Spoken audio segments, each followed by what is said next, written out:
Yo, this is Yo Bender back. Just gonna make another video. War Thunder yet again. Amazing game. As said, still my addiction. You can't go wrong. Find World War II planes, up somebody's rear end, blasting them with machine guns and cannons. Pretty awesome feeling. The sound in this game, I don't know if some of you guys just take the time to actually look and hear the sound and the visuals for being a free game. Dude, you can't go wrong. You're flying low, bombing stuff, and there's explosions going on. There's a guy riding your back. You pull up, boom, he hit the ground right where you were. Epic. Yeah, it's fun stuff. So, my last video, if any of you guys are watching, you're like, oh my god, what was your last video? We played as the British, and showed you some not-to-dos. The Havoc versus a Destroyer, Destroyer 1. And a few other things. Fun stuff. Again, if you guys want to play this game, I would suggest start learning the different planes. So we're going to kind of go through a little bit about the planes. I am still learning. I am a noob at this game.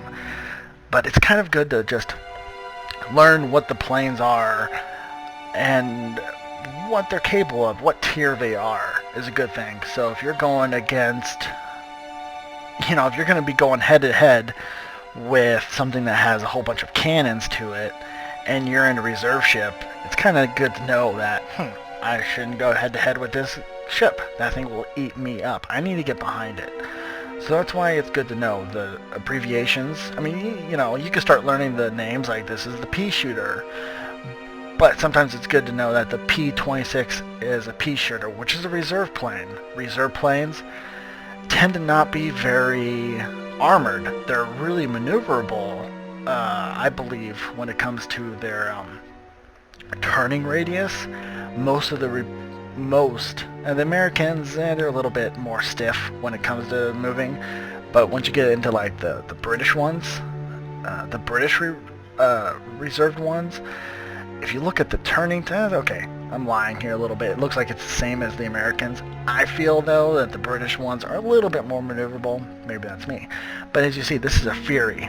Bam. If I'm in my tier 4 Hurricane and I see a Fury on field, I'm going to go after that guy. I know the Fury is a reserve plane.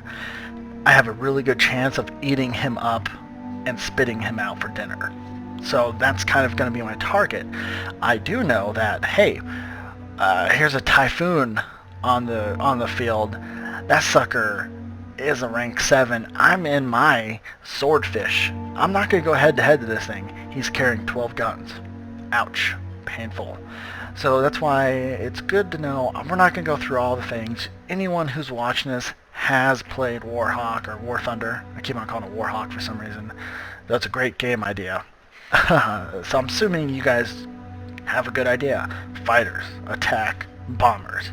Those are kind of your classifications for your different planes. So as I said, just kind of recommend on your own time going through each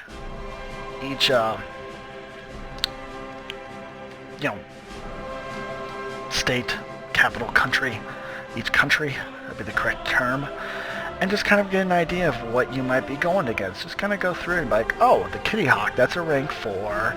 Oh wow, oh my god, look at that, 12.7 millimeter Boeing machine guns. There's 6 of them. That thing will eat your reserve ship alive. You do not go head to head against that, because those millimeters, those are massive shells.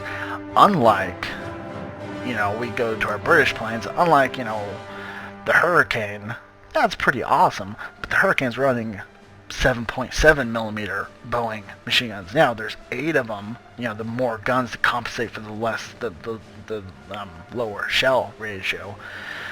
But the Hurricane, depending on what I'm flying, maybe I might be able to tank it a little bit if we're going head to head. But obviously, something like this, carrying 20 millimeter cannons, I am not going to go head to head with anything that carries cannons. Especially if I'm a reserve plane or one of these low tiered. So that's why it's really good to know what you can go head to head with. And what I mean by head to head, I'll probably show you in a video here soon. This is all live feed. so I can't predict what's going to happen. But I'm sure you guys know what going head-to-head is. So we'll figure out a few tricks, some tips, some good stuff. Yeah, so it's just kind of your preference, what you like. As you see, I kind of prefer the British a little bit right now. I did buy some of their platinum ships. The boomerangs are pretty awesome because they have the cannons. I love cannons right now. But if you look, the cannons, they only have 120 shots. They go through ammo, and it takes about 30 to 40 seconds to reload. Now, I don't know if a lot of you know this. If you're new to this game and you're like, hey, let's watch this guy's yay channel. You do have things called crew skills. So you could upgrade your particular ship. This is the pilot. So you could get a little bit more visual. So you can kind of see a little bit further, detect enemies further out, which is useful. It's not crucial. You're going to see them eventually. I mean, you already have a pretty decent range. Visibility, this kind of shows you around the influence around your area, as you can see right here, around your aircraft. Pretty cool. G tolerance is also really awesome. I mean, because if you're going in a hard turn, you start getting that blackout. I hate life. I'm passing out. This will kind of help sustain that so you don't get it as much, or it doesn't last as much. So when you do get out of that turn, you're not blacked out. You could get a 0 on him a little bit quicker to take him out.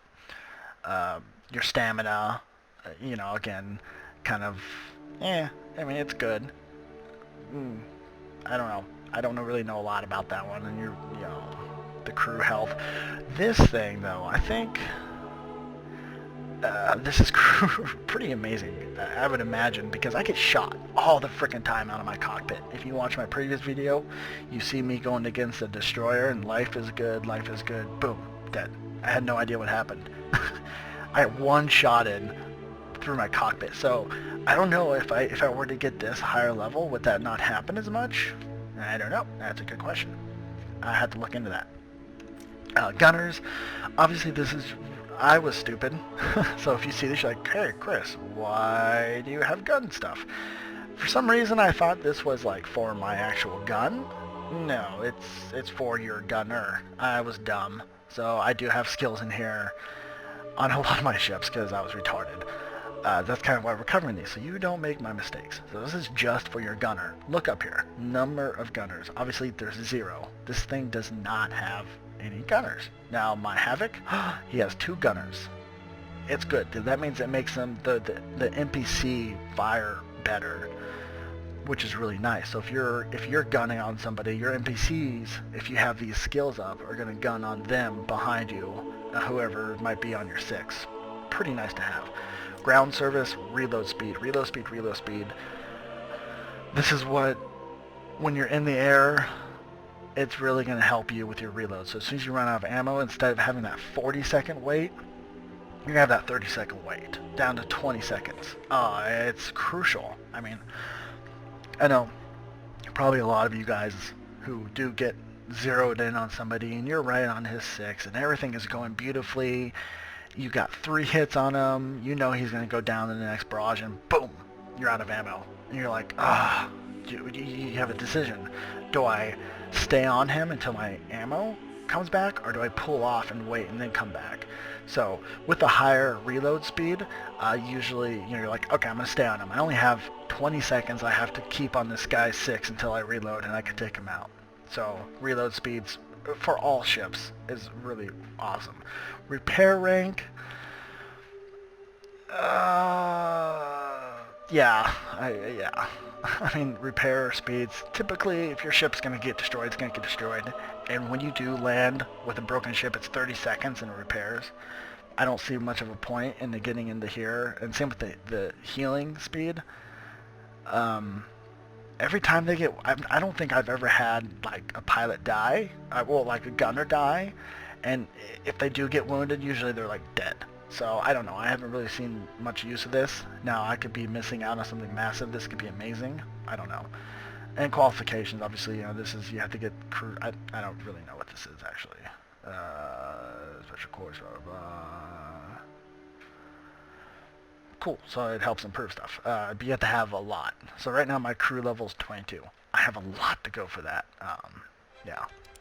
So that's kind of a quick breakdown on crew skills. Reload skill is important. Important. I don't have a lot in here. I'm kind of a hypocrite right now, but I got gunner skills. But go for it. Weapon as well. This is your weapon tab right down here. It kind of, you know, in some planes it'll have different weapon certifications. So like, for instance, this one, if I'm in my my bomber, I can equip my bomber with 2 14-inch torpedoes. Awesome for taking out ships. Or 2 500-pound bombs. But I need to have, that's the requirement. I have the NPC, I have to have that. So I have to have this unlocked, but I have to have that much experience, 55,000 experience. That allows me to equip 500-pound bombs. And if you look in the top right, that's how much XP you have right now for that particular ship. Or plane. I call them ships. They're planes. They fly. They don't fly on the water. They fly over the water. So, thank you guys for watching. Hopefully it was entertaining. I'll be doing more.